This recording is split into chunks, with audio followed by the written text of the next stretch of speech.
Hi viewers, welcome to Karan-Dees. இன்னைக்கு rose பான் வீட்லயே எப்படி செய்யலாம்னு பார்க்கலாம்.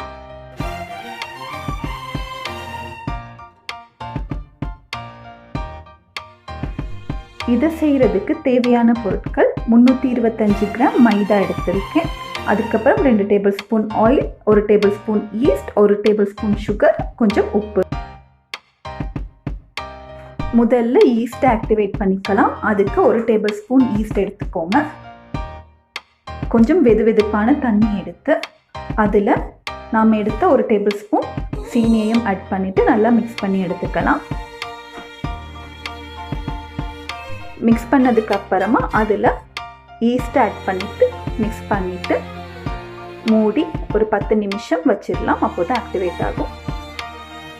10 நிமிஷத்துக்கு அப்புறமா ஓப்பன் பண்ணுறேன். பார்த்தீங்கன்னா ஈஸ்ட் ஆக்டிவேட் ஆகியிருக்கு. இதை நாம் எடுத்து வச்சிருக்க மாவில் சேர்த்துக்கலாம்.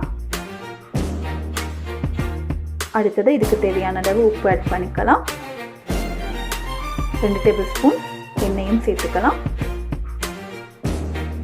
சேர்த்துட்டு நல்லா மிக்ஸ் பண்ணிக்கோங்க. தேங்காய் எண்ணெய் யூஸ் பண்ணால் தான் இது ரொம்ப நல்லா டேஸ்டியாக வரும். அதுக்கப்புறமா கொஞ்சம் கொஞ்சமாக தண்ணி சேர்த்துட்டு இதை நல்ல ஒரு சாஃப்ட் டோவாக மிக்ஸ் பண்ணி எடுத்துக்கலாம். இப்போ பார்த்தீங்கன்னா மிக்ஸ் பண்ணி எடுத்தாச்சு.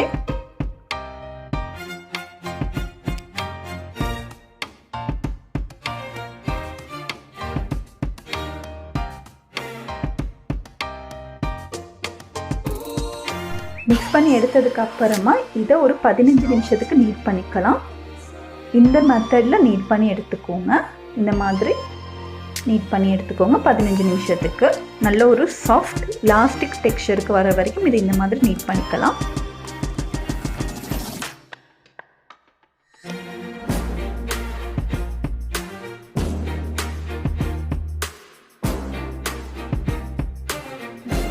நீட் பண்ணதுக்கு அப்புறமா இது இந்த மாதிரி ரவுண்ட் ஒரு பால் ஷேப்க்கு செஞ்சு எடுத்துக்கோங்க. இப்போ இதை இந்த மாதிரி இழுத்து பார்த்தீங்கன்னா தெரியும், நல்ல உடையாமல் இந்த மாதிரி வரும். இந்த டெக்ஸ்சர் வர வரைக்கும் இதை நீட் பண்ணி எடுத்துக்கணும்.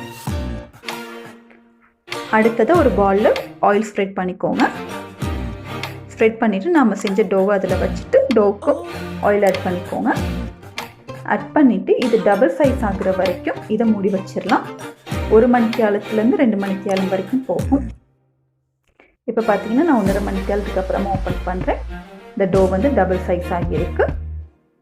அடுத்தது இது ஈக்குவல் போர்ஷனுக்கு வெட்டி எடுத்துக்கலாம்.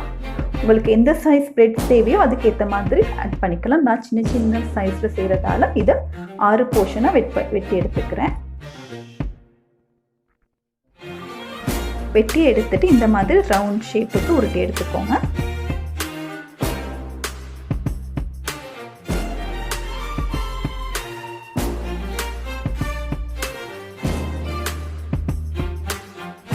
அடுத்ததாக இதை பால் மாதிரி செஞ்சுட்டு ஒரு பேக்கிங் ட்ரேயில் வச்சிடலாம்.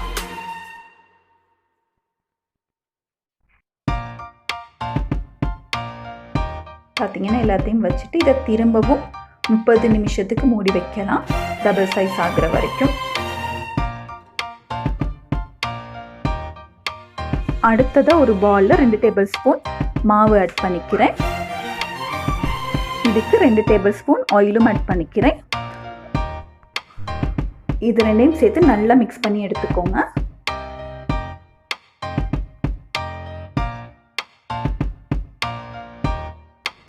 இப்போ 1/2 மணித்தியாலத்துக்கு அப்புறமா ஓப்பன் பண்ணுறேன்.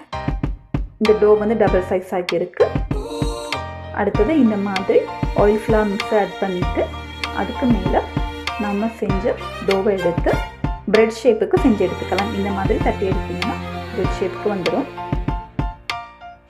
இது நான் சின்ன போர்ஷன் தான் செய்கிறேன். உங்கள்கிட்ட பெரிய பேக்கிங் பேன் இருந்துச்சுன்னா நீங்கள் பெரிய சைஸ்லேயும் செஞ்சு எடுத்துக்கலாம்.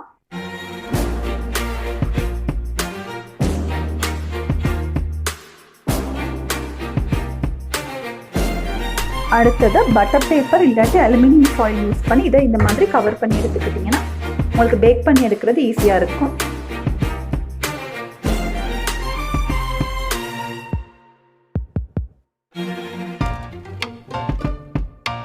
பிரெட் டோ எல்லாத்துக்கும் இந்த ஆயில் ஃப்ளவர் மிக்ஸை 2 சைடுக்கும் நல்லா ஸ்ப்ரெட் பண்ணிக்கோங்க.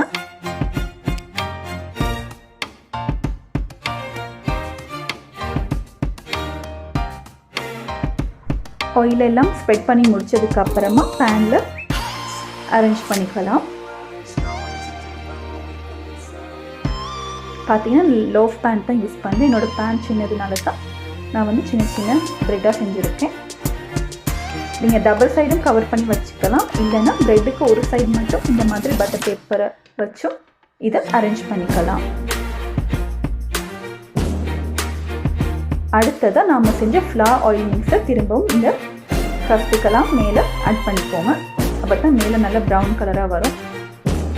ஸ்ப்ரெட் பண்ணதுக்கு அப்புறமா திரும்பவும் இதை மூடி ஒரு அரை மணி நேரம் வச்சுடுங்க. இது டபுள் சைஸ் ஆகுற வரைக்கும். இப்போ பார்த்தீங்கன்னா டபுள் சைஸ் ஆகியிருக்கு. அடுத்தது இதை நாம் பேக் பண்ணிக்கலாம்.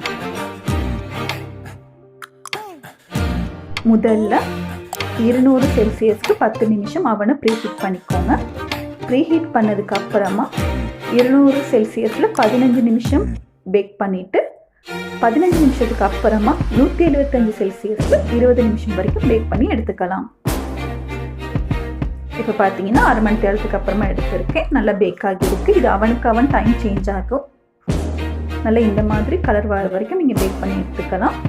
இப்போ பார்த்தீங்கன்னா கார்னரில் இருக்கிற ப்ரெட் மட்டும் ஒரு சைட் பேக் ஆகியிருக்கு, மற்ற சைட் பேக் ஆகலை. எல்லா ப்ரெட்டும் அப்படி தான். உங்களுக்கு விருப்பம்னா இந்த மாதிரி நீங்கள் எடுத்து சர்வ் பண்ணிக்கலாம். இல்லை உங்களுக்கு 2 சைடும் நல்ல கிறிஸ்பியாக வேணும்னா இதை திரும்பவும் பேக் பண்ணிக்கலாம். திரும்பவும் பேக் ஆகாத சைடெல்லாம் ஒரு பேக்கிங் ட்ரேயில் வச்சுக்கோங்க. இது பார்த்தீங்கன்னா அடுத்த சைட் கார்னரில் உள்ள ப்ரெட், அதுவும் ஒரு சைடு மட்டும் நல்ல கிறிஸ்பியாக பேக் ஆகியிருக்கு. இந்த மாதிரி பேக்கிங் ட்ரேயில் அரேஞ்ச் பண்ணிவிட்டு இதை திரும்பவும் பேக் பண்ணிக்கலாம்.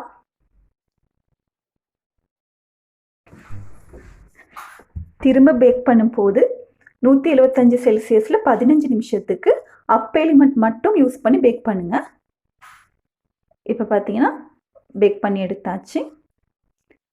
இப்போவும் ப்ரெட்டில் ஒரு சைடு மட்டும்தான் பேக் ஆகியிருக்கு. இப்படி கூட நீங்கள் சர்வ் பண்ணிக்கலாம். பட் டபுள் சைடும் பேக் ஆகி வேணும்னா திரும்பவும் அதே ஸ்டெப்ஸை நீங்கள் ஃபாலோ பண்ணலாம். திரும்பவும் மற்ற சைடு மாற்றி பேக்கிங் ட்ரேயில் அரேஞ்ச் பண்ணிவிட்டு 15 நிமிஷத்துக்கு 175 செல்சியஸில் டாப் எலிமெண்ட் மட்டும் யூஸ் பண்ணி பேக் பண்ணி எடுத்துக்கலாம். இப்போ பார்த்தீங்கன்னா ரோஸ்ட் பான்லாம் ரெடி ஆகியாச்சு. அடுத்ததாக சர்வ் பண்ணிக்கலாம். நான் இந்த ரோஸ்ட் பானை சம்பல் சௌதி இது ரெண்டோடையும் சேர்த்து சர்வ் பண்ணிக்கிறேன்.